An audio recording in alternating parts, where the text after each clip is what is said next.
Hello, story lovers, and welcome back to the channel. Today, I want to share a story with you that feels like it's straight out of a movie, but it's completely true. It's a story about how a single, forgotten piece of paper can hold the power to change everything. This is the story of the letter that changed everything. Our story begins in a dusty, forgotten attic, the kind filled with cobwebs and memories. A young woman named Clara was sorting through her late grandmother's belongings.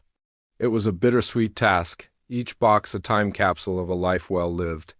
She found old photographs, vintage dresses, and countless trinkets. Just as she thought she was finished, her hand brushed against a loose floorboard. Curiosity piqued, she lifted it. Tucked away beneath was a small, wooden box. Inside, nestled on a bed of faded velvet, was a single, sealed envelope. The paper was brittle with age, and the handwriting was a delicate looping script she didn't recognize. The postmark was dated over 70 years ago. Her heart pounded as she carefully opened it.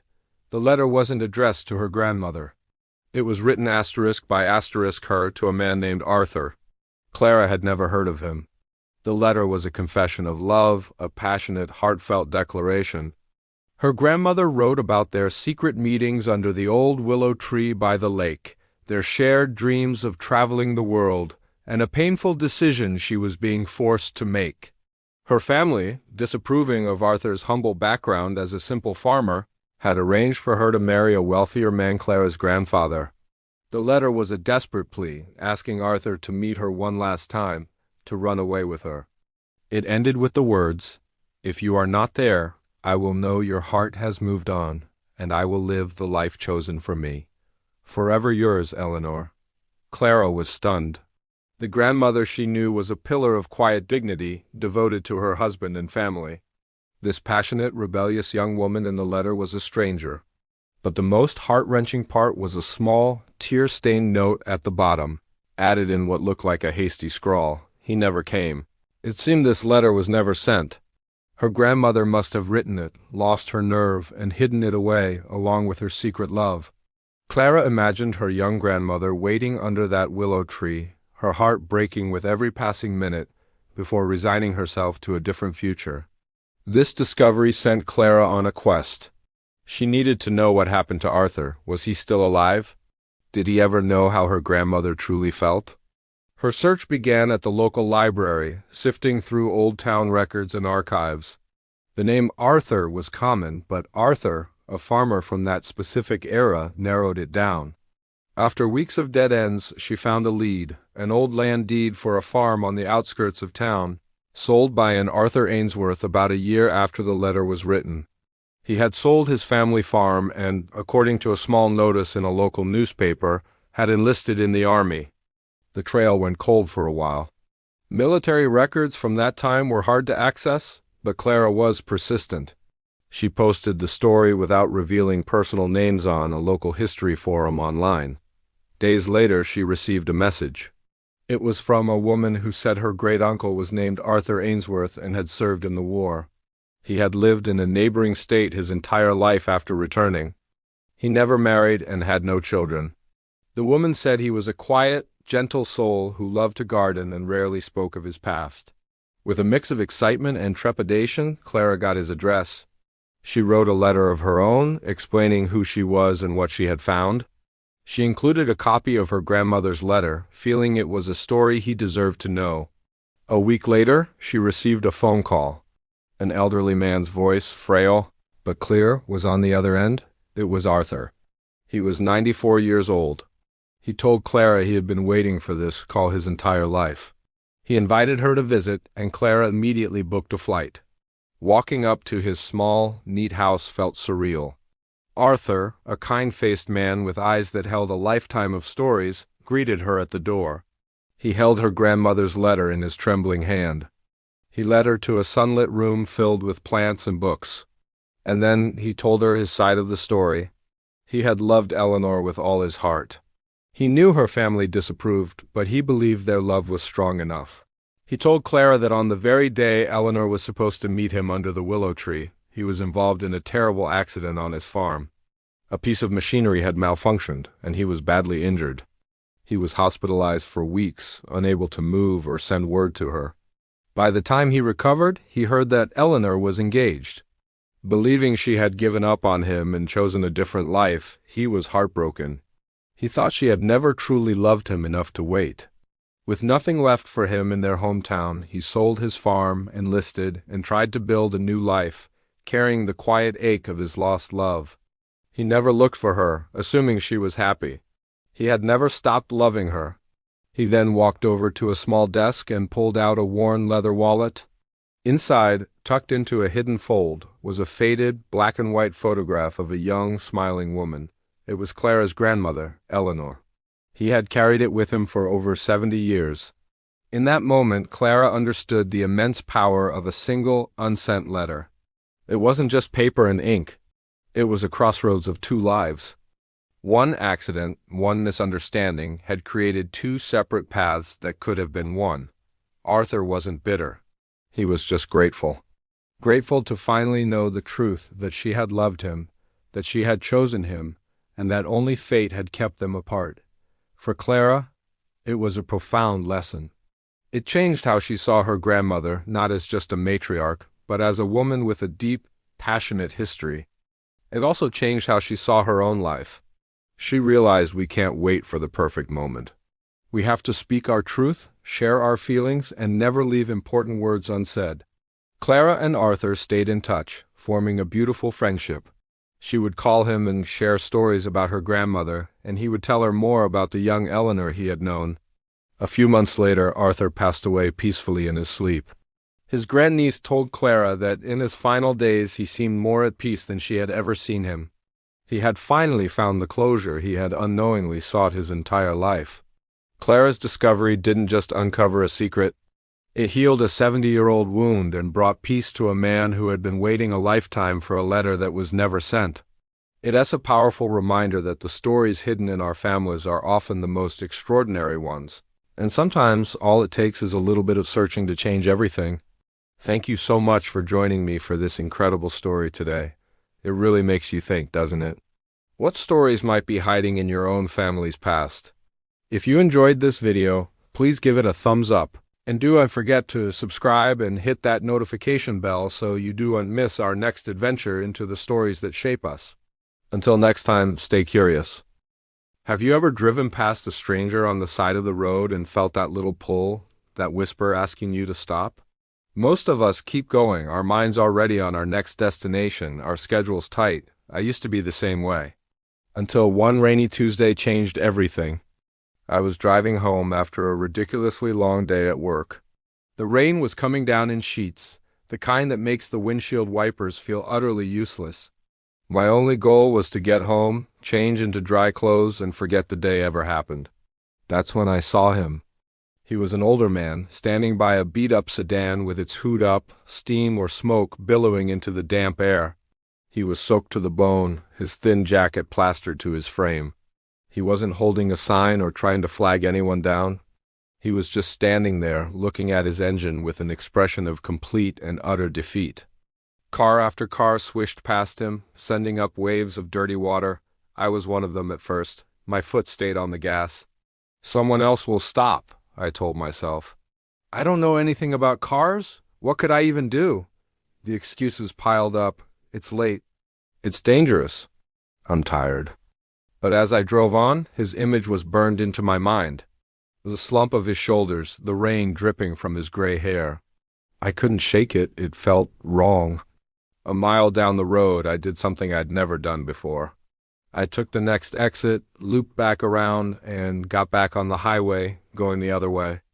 My heart was pounding a little. Was this a dumb idea? Maybe. I pulled up behind his car, put my hazard lights on, and grabbed the biggest umbrella I had in the back seat. Taking a deep breath, I got out of the car. Need a hand? I called out over the sound of the rain. He looked up, startled, as if he couldn't believe someone had actually stopped. His face was etched with worry lines, but his eyes were kind. Oh, I don't know, he said, his voice raspy. She just gave up on me, overheated, I think. My phone's dead and my wife's expecting me for dinner. He introduced himself as Arthur. He was a retired school teacher. He'd been visiting his daughter and was on his way home, a 2-hour drive that had just come to a screeching halt. As he spoke, I realized my initial excuse that I knew nothing about cars was actually true. I looked at the smoking engine, and it was like a foreign language. Well, I'm no mechanic, I admitted with a laugh, but I've got a working phone and a warm car. How about I give you a lift to the next service station? The relief that washed over his face was incredible. It was like a physical weight had been lifted from him. Would you really? Oh, that would be a lifesaver. I can't thank you enough. So, we locked up his old car, and Arthur climbed into my passenger seat, dripping all over the upholstery, but I found that I didn't care one bit. The drive to the gas station was only about 10 minutes, but in that short time, I learned so much. Arthur told me about his wife, Eleanor, and how they'd met at a dance 50 years ago. He talked about his students, the ones who still sent him Christmas cards decades after graduating. He had this way of talking that was just so genuine, so full of life and warmth, even though he was shivering in my passenger seat. We got to the service station, and I helped him arrange for a tow truck. He tried to offer me money for gas, for my time, but I refused. Just pay it forward sometime, I told him. He looked at me, and his kind eyes seemed to see right through me. You know, he said softly, you restored a little bit of my faith in people today. It was starting to get dark out here in more ways than one. Driving home after dropping him off, the rain didn't seem so gloomy anymore. The traffic didn't feel so frustrating. I wasn't thinking about my long day at work. I was thinking about Arthur, about how a small act of stopping, of offering a little help, had completely changed the course of both our evenings. I didn't do anything heroic. I didn't fix his car or solve all his problems. All I did was stop. I offered a ride, a phone, and a moment of human connection on a lonely, rain-slicked highway. That encounter has stuck with me. It's a constant reminder that we're all just travelers on this road of life. Sometimes our engines overheat, sometimes we're left stranded in the rain, and sometimes the greatest gift we can receive is a stranger pulling over and simply asking, "Need a hand?" It taught me that you don't need to have all the answers or all the skills to make a difference. Sometimes all you need is to be willing to stop, to be the person who loops back around. Because you never know when a simple act of kindness can restore someone's faith, or even change your own perspective forever. Next time you see someone on the side of the road, maybe you'll think of Arthur. Maybe you'll remember that even if you can't fix the engine, you can always offer a little bit of warmth in the storm. Thanks so much for listening to my story today. If this resonated with you, I'd be so grateful if you'd like this video and subscribe to the channel for more stories like this. Take care, and maybe, just maybe, be the person who stops. Have you ever felt like you've completely messed up? Like you've made a mistake so big there's no coming back from it? Maybe it was a failed business, a relationship that ended badly, or a goal you just couldn't reach. That feeling, that heavy weight of, it's over, is something we've all experienced. But what if I told you that failure isn't the end? What if it's actually a beginning in disguise? Today, we're talking about the most powerful comeback story there is, the second chance. Not just in movies, but in our own lives. We often see life as a straight line, a single path from A to B. We plan everything out. We have our 5-year plans, our 10-year goals. But life, as we all know, loves to throw curveballs. And when it does, our perfectly drawn line gets all zigzaggy. We fall, we fail, and we think our one and only chance is gone forever. But that's a myth. Life isn't a single-track road. It's more like a giant open field with countless paths. A failure, a mistake, a closed door, it's not a dead end. It's a detour. It's a signpost telling you, hey, maybe this path wasn't for you. Let's try another one. The beauty of a second chance is that it's not about erasing the past. It's about learning from it. Think about it. Every mistake you've made has taught you something invaluable. That failed business, it taught you about budgeting, marketing, or maybe who your real friends are, that broken heart. It taught you about your own strength, what you truly value in a partner, and how resilient you are. These aren't failures, they're lessons. They are the tuition fees for the school of life, and the knowledge you gain is priceless. The first step to embracing your second chance is forgiveness. And I'm not just talking about forgiving others. I'm talking about forgiving yourself. We are often our own harshest critics. We replay our mistakes in our heads on a loop. beating ourselves up for not knowing then what we know now, but you have to stop. You did the best you could with the information and the emotional state you were in at that moment. Forgive that version of yourself. Thank them for the lesson and then let them go. Holding on to that guilt is like trying to run a marathon with a backpack full of rocks. You have to put it down to move forward. Once you've made peace with the past, it's time to reevaluate. What did you learn? What went wrong? More importantly, what went right? Even in the biggest messes, there are always small victories, small moments of success. Acknowledge them.